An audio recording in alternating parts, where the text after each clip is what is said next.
Magandang araw! Nandito tayong muli upang mag-aral ng math.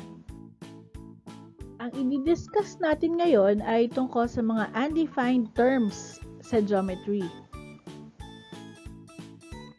So, ano nga ba ang undefined terms in geometry? So, ito yung mga basic concepts kung saan hindi sila binigyan ng definition, hence the word undefined. Bagkus, binigyan lamang sila ng descriptions, paano pangalanan, pero hindi talaga yung eksaktong definition nito. So, there are three undefined terms in geometry: point, line, at plane. Dun muna tayo sa point. Ang point, yan, ay the most basic concept in geometry. So, sa kanya nagsisimula lang lahat.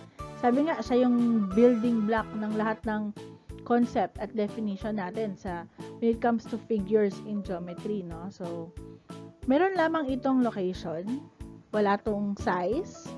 So, hindi talaga siya maliit, hindi talaga siya malaki. So, when you say point, it's just a concept, no?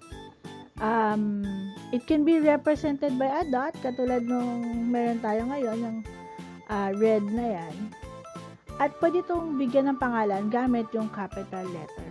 So, ito yung limit or boundary ng isang line. So, ayan yung point.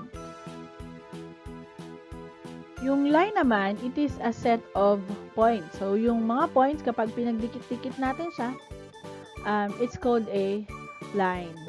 So, it is straight. Actually, there are three kinds of line, no? So, we have the straight line, the curved line, and the broken line. But generally, when you say line, without mentioning whether it's curved or broken, we are referring to a straight line. Ayan, parang yung drawing natin ngayon. So, it does not have thickness, but it has infinite length.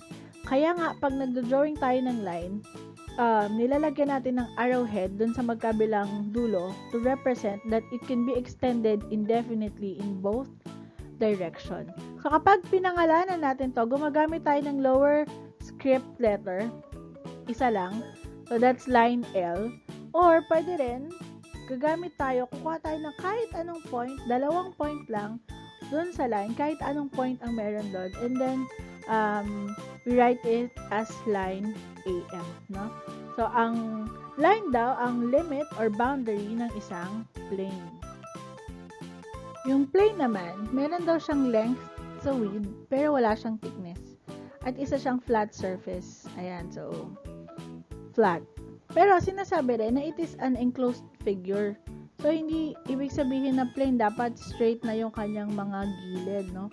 As long as it is an enclosed figure at wala siyang thickness, it may be considered as a plane. So, pwede natin tong pangalanan gamit yung capital letter, isa lang, or by using any three or more points in the plane as long as the points are not on the same line. So, itong isang to, itong red plane, pwede natin siyang pangalan ng plane ABCD. Ito namang blue one, pwede natin siyang pangalan ng plane M.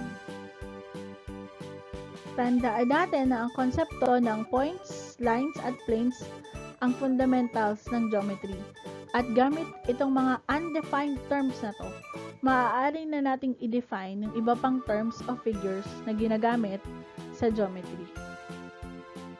Sana may natutunan kayo sa pag-discuss natin ng mga undefined terms sa geometry. Maiksi lang to, but these are basics and important sa pag-aaral natin ng mga figures sa geometry. Hanggang sa muli!